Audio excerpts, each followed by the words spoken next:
welcome to the show, Rob Chapman from sunny Cheshire. You are a very interesting person, which is why I've invited you to have a chat.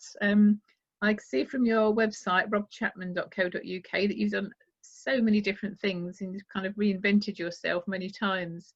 So welcome to the show. And you're known currently as for your spiritual coaching and your hypnotherapy, but we'll delve into other things shortly. So welcome. Thank you. Yeah, wonderful to be here today. Okay, so I never know when I meet people who are so interested. Where do you start? Do you start at the beginning? Do you start at the, where you are now and go backwards? Any preference? I think it's always easier to start from the beginning, probably, and move forwards. Okay, so the young Rob Chapman, did you have any designs on becoming a spiritual coach? Did you know anything about it at that stage? God, no. They don't tell you stuff like that when you're at school, do they? There were several things I wanted to do when I was young. Apparently, I don't remember, but apparently when I was very young, I wanted to be a vicar. But mostly I either wanted to be a magician, a musician, or a hypnotist. And the hypnotism came I saw a guy performing on holiday once, and I was just intrigued. And at quite an early age, about 10 or 11, so I started reading about it. Magic was just always an interest, and music developed through school.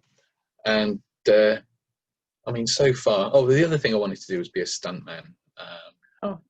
and that one's still on the list of to-dos, but the older I get, the less I think I want to do that.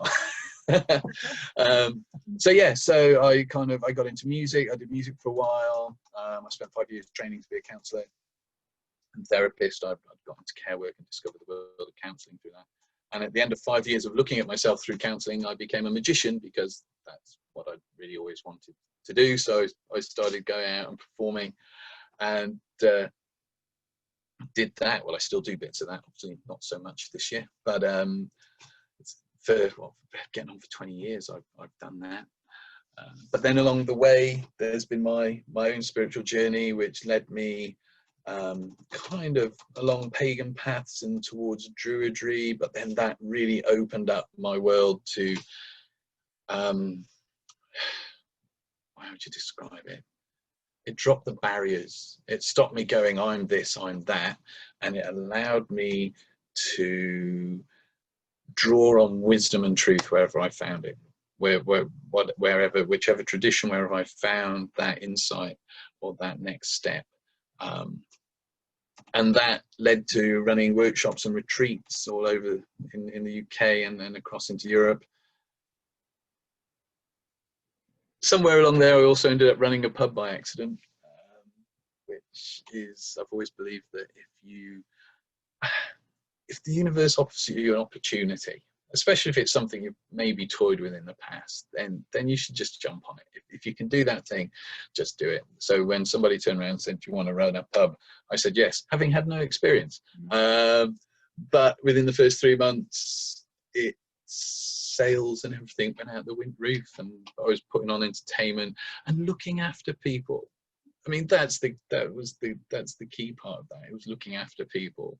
So when the old boy said, I've had one too many, you go tuck him up in the corner with a blanket and give him a coffee when he wakes back up, just chuck him out on the street.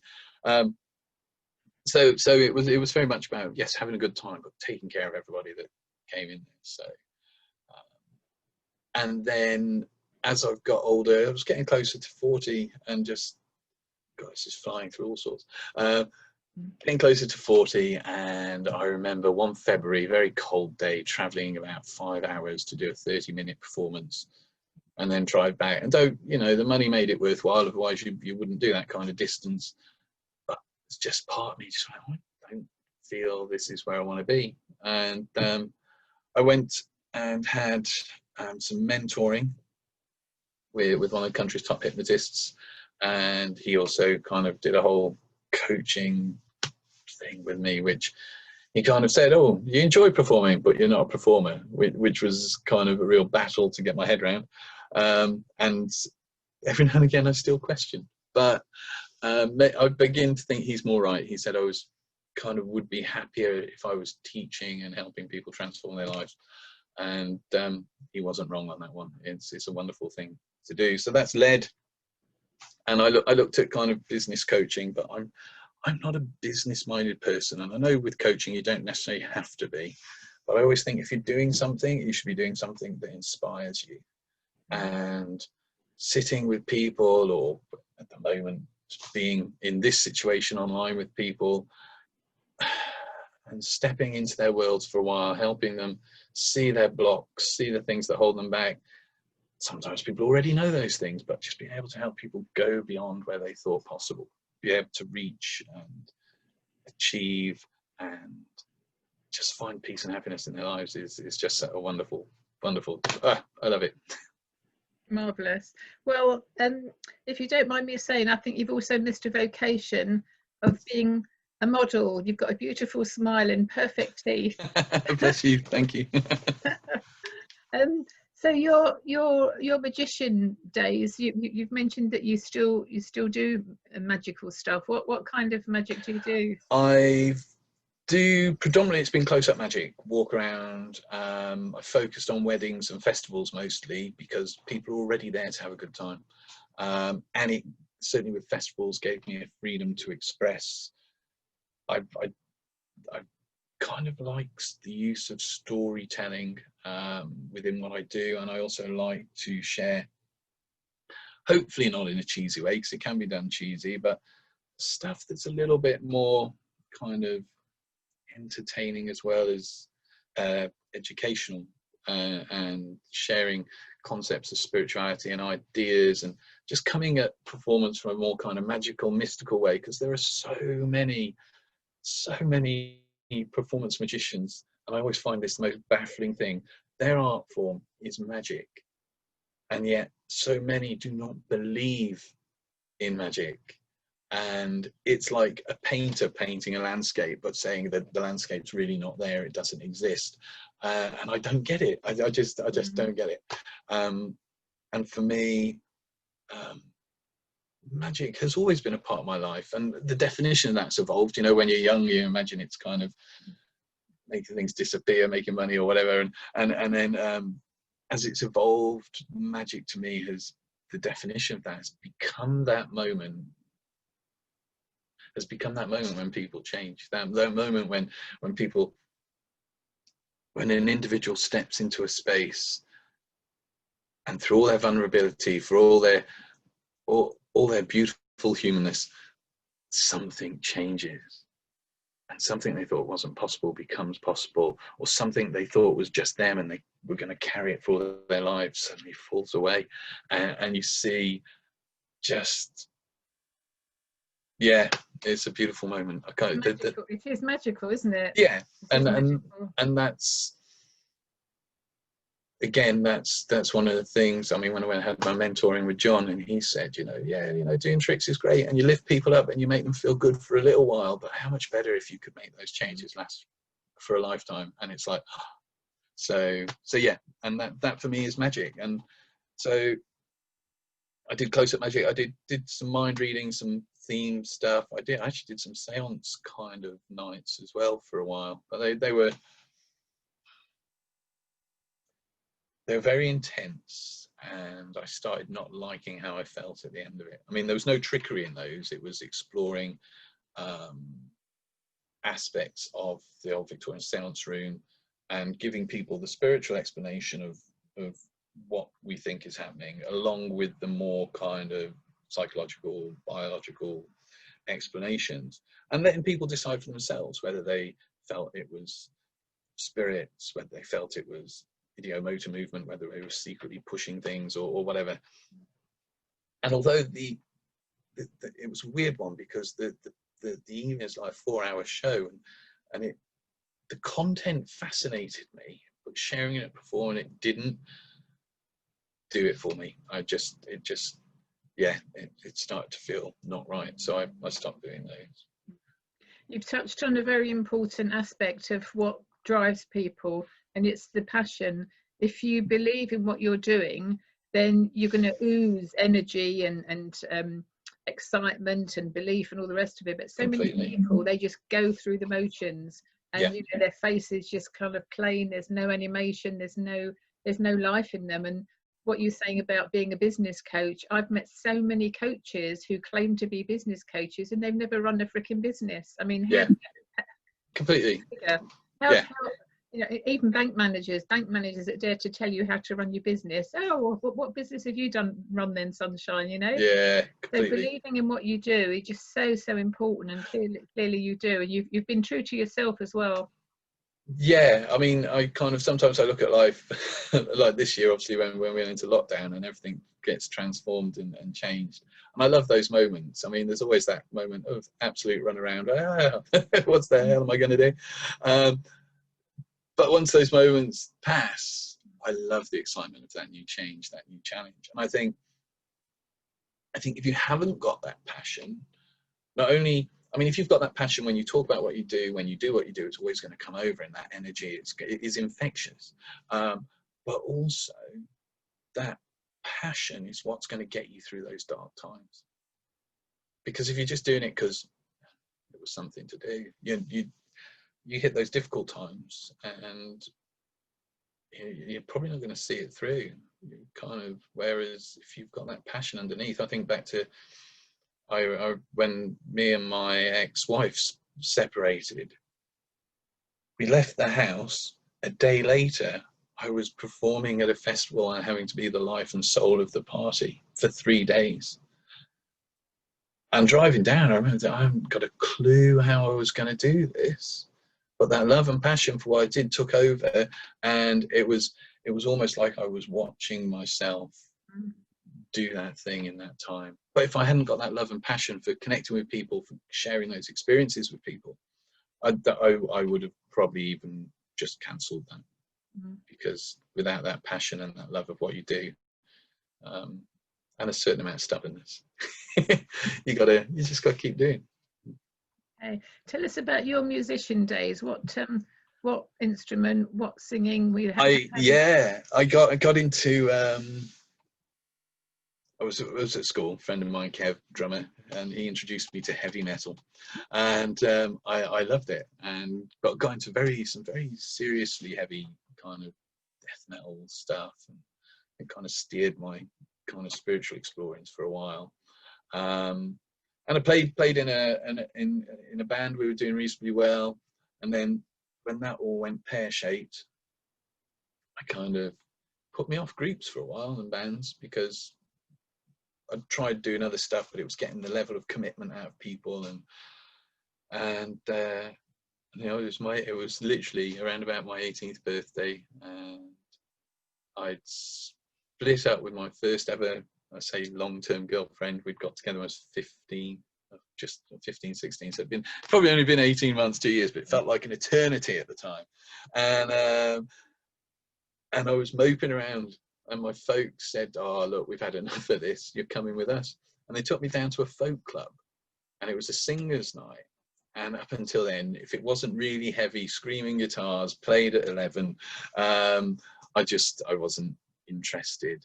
And weirdly, I don't know, again, moments of magic, I sat there and I listened to all this acoustic music, and it was one of those kind of traditional folk clubs. So if there was music playing, you shut up, no one said a word. And I still remember there's a guy called Paul Woodhouse played Clapton's Tears in Heaven. And so something shifted in me. There was that moment of choice, that moment of realizing that there was more. That's a cracking song, isn't it? It was beautiful. Yeah, and he just played it, and I just thought, I mean, he was grey hair and a beard, and kind of the opposite end of where I was really in life, and yet suddenly this guy became the coolest person ever, and I wanted to do what he was doing. Having been told by my music teacher I would never be a singer, and to not do sing back as part of my exam if I wanted to pass, it was a bit of a challenge, and I didn't play acoustic. I didn't even own acoustic. But I started doing that. I remember the first time I plucked up the nerve and went out and performed at another kind of blues and folk club. I was so nervous. I had 3 songs I'd practiced, and and I was so scared of performing that I didn't sing. I said to them, I really want to do this, but I don't think I can sing this time.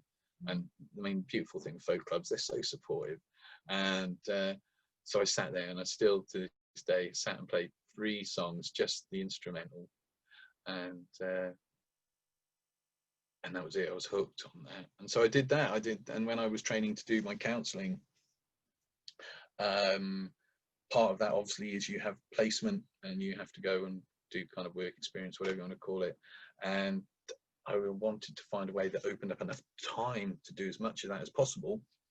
And so I went self-employed, and I took myself, and I used to go around as one man and his guitar, and used to go around playing just pubs, small festivals, bits and pieces like that. And that gave me the spare time and space to really submerge myself in my counselling course, because I was only going out 2 or 3 nights a week. So the rest of the time was my own to focus on the training and everything.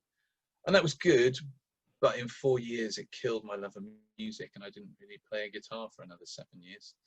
But I used to teach one lad, which taught me patience. And but that was it. I literally didn't pick a guitar up for 7 years, because I'd gone from writing my own material and playing songs I loved to just having to play stuff that, again, I didn't have that passion for. It was a case of, if you want to play this venue, we need music like this.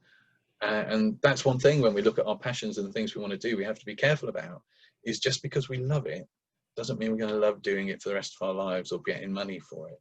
Sometimes that thing we're passionate about and we love gets killed by making it something that suddenly has to pay the bills. So we've always got to be careful when we're looking at that. Absolutely. And yeah, and like I said, I didn't pick a guitar up for 7 years, and then it was 5 o'clock in the morning at a festival I was doing magic at, and somebody handed me a guitar and said, "Do you play?" It was a group of people all jamming out songs, and I, without thinking, took the guitar and started. It was No Woman, No Cry, Bob Marley, and the whole room joined in, and something reminded me of what I loved about playing guitar again, and that was it. So ever since then, I've done bands and dropped in on sessions, and just, but it's my chill out. It's my, when everything feels a bit hectic, I can go and sit, play some music with people now, and the world is just a beautiful place again. And do you sing? I do, despite being told by my music teacher I couldn't sing. It turns out I could. I actually taught myself by singing along to a Marty Robbins country tape, which is really weird, because country music's all right, it's never been my favourite, and yet I taught myself to sing off the back of a country music album. So yeah, I've never quite figured out how that sits, but it worked, and yeah, so now I sing, I play guitar, still write bits and pieces occasionally, but at the moment it's just for my own pleasure. But I've always, again, if the world wants me to go and play music somewhere again and the opportunities come up, then that's what I'll do. So brilliant. And nothing is ever wasted, is it? Whatever we do in life, whenever we do it, there's always things that we can transfer, transferable skills and education, knowledge, and that sort of thing. And you never know. And picking up on the passion thing, I sometimes give a talk about don't let your passion kill you, because for a lot of people, they're so passionate about something, and everything else in the world kind of gets left. So the balance is out of kilter. So it's all very well having passion and having a jolly good time and enjoying yourself and giving pleasure, whatever it is. But if that passion is out of balance, as it was in my case, then you'll end up becoming ill, and that's not ideal. And either your own body will become toxic and poorly, which is what happened to me, or you can end up having losing some really lovely relationships and friendships and so on and so forth. So it's about balance for me. Completely. So tell us where you're at now, Rob. So you've got this mission. Tell our listeners about this wonderful mission that you have. So I sometime last year, initially had started up towards the end of doing just a Sunday midday meditation, because I like the idea of it.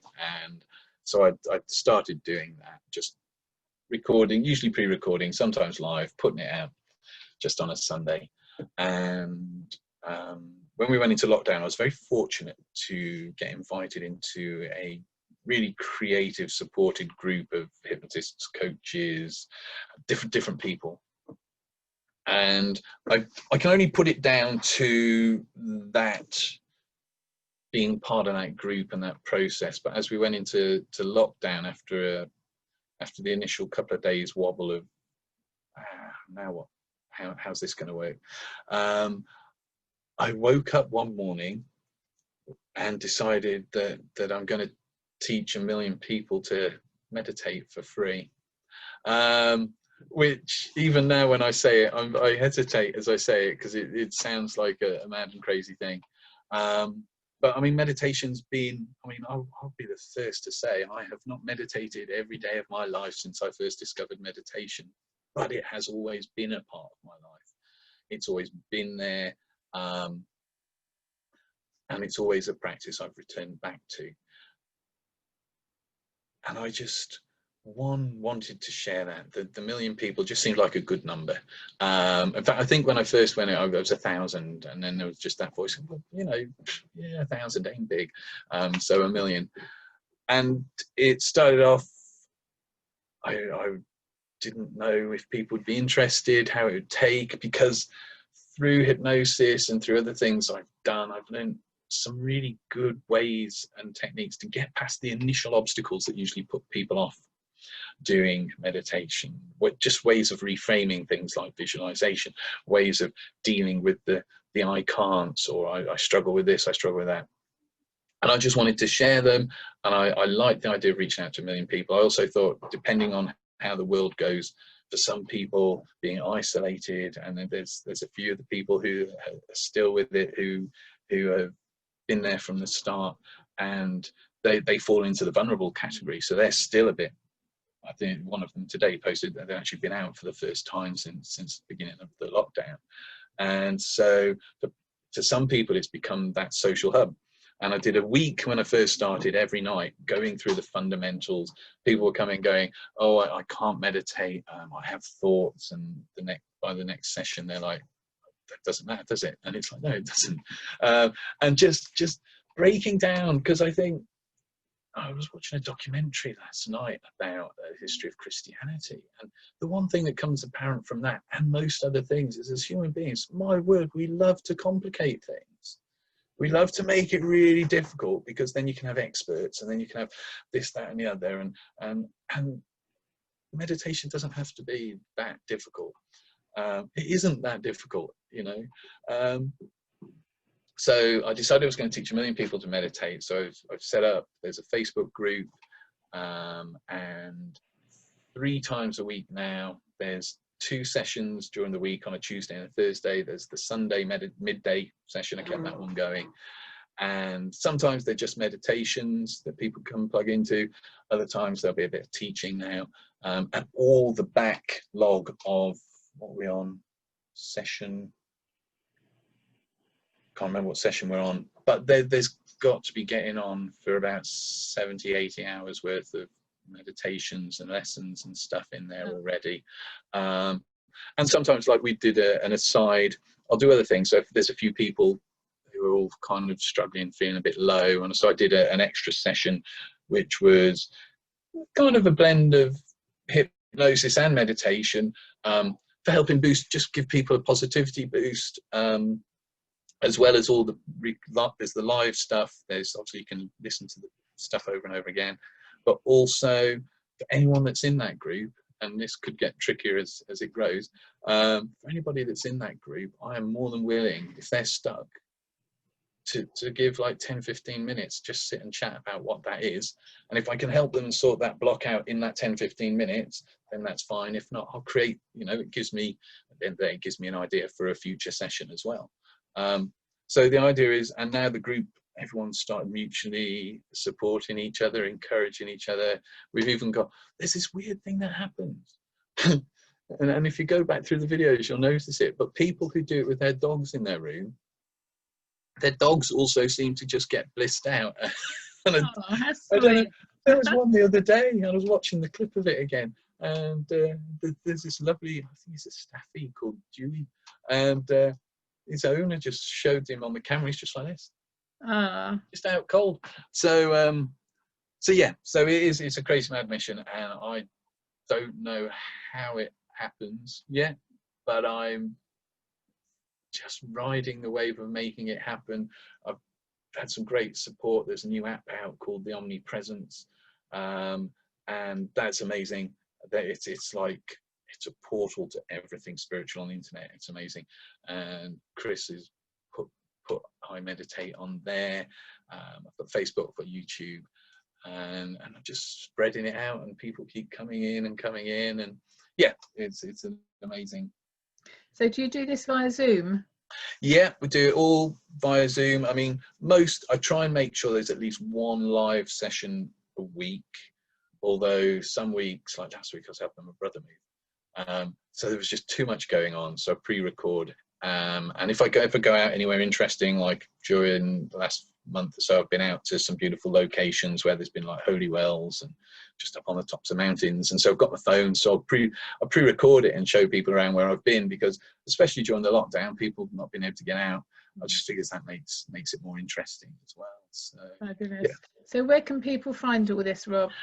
The best place to find all of it is just via my website, www.robchapman.org.uk. The meditations on there, there's free stuff. The positivity workshop I did the other day, that was a free workshop. That's on there for people, and you can access it all from the website, which saves people having to remember 101 different addresses. Cool. Okay, great idea. And please share some of this stuff in my Facebook group, Perfect Health Wellbeing Club. Very welcome to share that anytime at all, because it's a benefit to my members as well as increasing your profile. So yeah. So that's that. So is there anything else that you want to share with us before we go? Ooh.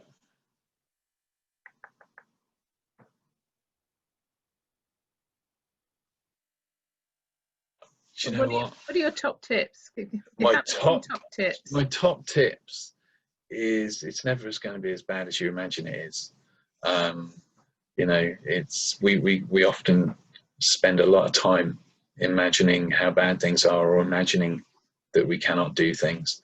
And it's one of my favorite things at the moment is when people are imagining what they want to do.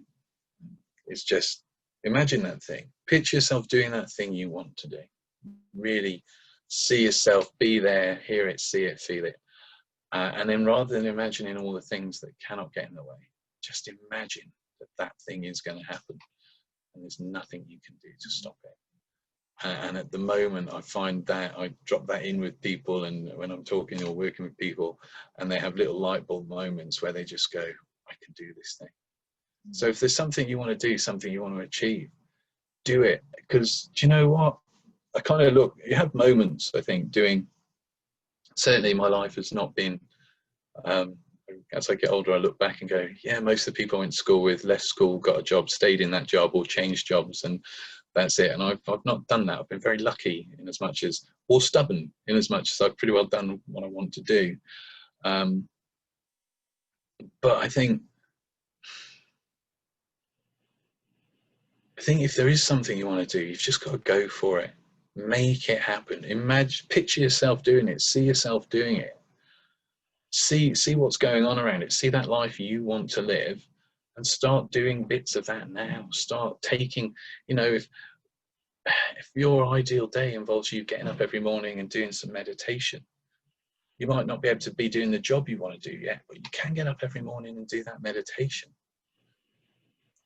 And I just think it's better to spend a lifetime working at and moving towards living and doing something you want to do than kind of putting it on hold, say, until you retire. Because in that, I don't get that. Why people, they save for their whole lives, and they then retire, and with 18 months they fall off their perch, you know. I mean, it's That's so it. sad. I mean, it'd be different if we could guarantee that, like, I'm going to retire. Say you decided to, say you took retirement at 60, the opportunity came up, you've saved, you want to do this, that, and the other. If you know the next 20 years of your life, your health's going to be good, you're going to be able to get around, and everything's fine. That's great. But we don't. And so even if it's something you want to do and you can't see how you can give up the lifestyle you've got yet to go and do it as a full-time job or whatever, start it as a hobby. At least start it as a hobby. You know, I love books. I love books. Part of me would love to run a bookshop. There's not enough time or the space to do that. So what I've done is I've got a bag, one of these kind of Hessian bags for life, and it holds about 15 books. So I've set myself an eBay bookshop called the Mini Mind Bookshop, and it's all books that I'm interested in. That way, if I don't sell them, I can read them. And but that's my bookshop. And I've not got a premises. I've not got huge amounts of stock or books, but there's a part of me that likes the idea of having a bookshop. And so on a little scale, I'm doing that thing. And every month or so, 2 or 3 books shift out. And the rule is I can't buy more books for the shop than the book bag will hold, mainly because of storage, and I'll get carried away. I've still got books I'm unpacking now. So, you know, it's something I'd like to do. I might not be able to go and have a shop with a premise and, you know, the dusty shelves and the rickety staircase as I picture it in my head. But I can do something similar to that. And who knows where those things lead. So if you've got an idea, you know, there's so many places you can access. If there's something you're interested in, do a course. It's so easy to access courses online now. There's so many wonderful courses out there you can do that will get you started in something. You know, if I take like the hypnosis side of it, if you want to start learning how to help people with hypnosis, you don't have to become a hypnotherapist. You don't have to become a hypnotherapist to help people with hypnosis, because just by learning a bit about that, it changes the way you think, it changes the way you speak to people, it changes the way you look at life. You could use hypnosis and you could offer a free, so I'm going to say Sunday afternoon mind massage, where you just online can take a group of people into hypnosis, relax them down, help them let go some of their stresses and worries from the week, and have them come out feeling really refreshed, ready for an amazing week. And I promise you, if you do that, that's going to lead to other things. That's you're going to start opening up the world. But don't wait to do that thing you're passionate about. Grab it and do it now, even if you're only doing it in a simple, easy, kind of fitting it in with the rest of your life kind of way. First of all, just do it. Just do it. That's brilliant. Just do it. Excellent advice. And that's reminded me that you're actually an author yourself, aren't you? Never mind this a bookshop. You've actually written some books. Yeah, I have. I've written a number on performance and magic, coming from, I guess, what they call the bizarre magic side of things, because it's not just about here's a trick, look how good I am, or oh look, the coins disappeared. It was always about giving people experiences. So I've written that stuff. I've written an introduction to hypnosis, introduction to meditation. There's a system of meditation that I learned way back, one of the earliest techniques I ever learned, which comes from the kind of Western mystery tradition and the Golden Dawn and the magical traditions, which I've combined with the use of self-hypnosis as an energy and self-suggestive system for making personal change, and that's called The Art. It's an easier title than it is to explain, but that's a really nice system for personal change and just taking control of this your inner world. Because, you know, if you see a beautiful mountain and it lifts your soul, the mountain didn't lift your soul, you lifted your soul. And so this kind of book kind of goes into starting to look at your world that way and making those changes and being able to transform. Symbolism's a powerful thing, so it goes into symbolism and how you can use inner symbolism to transform the way you're experiencing your world and reality. So yeah, that's another one, and there's a couple in the pipeline. There's one on self-hypnosis and meditation on the way, and I'm not sure. That's probably going to be next year now, I think, before that appears. But yeah, so there's a few books there. What's the one you've just explained about looking at our inner self differently? What's the title of that? That's just called The Art. And Okay. again, that's you on can your click. website. That's on my website under books, and it's you can't miss it. It's got a very green cover, and yeah, and it's a simple. It's very direct. I'm much more into people doing and trying than sitting and reading through tons of theory. It would be very easy to pad it out with lots of other stuff, but it goes into part of it goes into this meditation, this energy ritual, and then part of it goes into how to use symbolism to change everything from fears and phobias to creating symbols that focus you on achieving your goals and getting where you want to get in life. Sounds fascinating and quite simple. So are these ebooks? Are they real books? Meditation and hypnosis ones are just ebooks, and the art is available as a hard copy as well as an ebook. But if people want to drop onto the website and if they want to subscribe to the newsletter, then hey, I'll send them a random selection of one of those out as an ebook as a free gift for listening and tuning in. Marvellous. Well, it's been a pleasure speaking with you and getting to know you a bit better, Rob. And we both belong to a business platform that's going to be up and coming, the virtual business community. Yes, that's exciting. Yes, it will be. Yes, it's early days, but I think it's going to be really good. Yeah, definitely. That's VBC Digital. Yeah. Everybody who's listening out there wants to join us on there. And again, thank you for your time. And it's robchapman.org.uk, I believe. That's it. Yeah. Fantastic. Thank Wonderful. you very much. Thank you, Elaine. Have a great day. Thank you.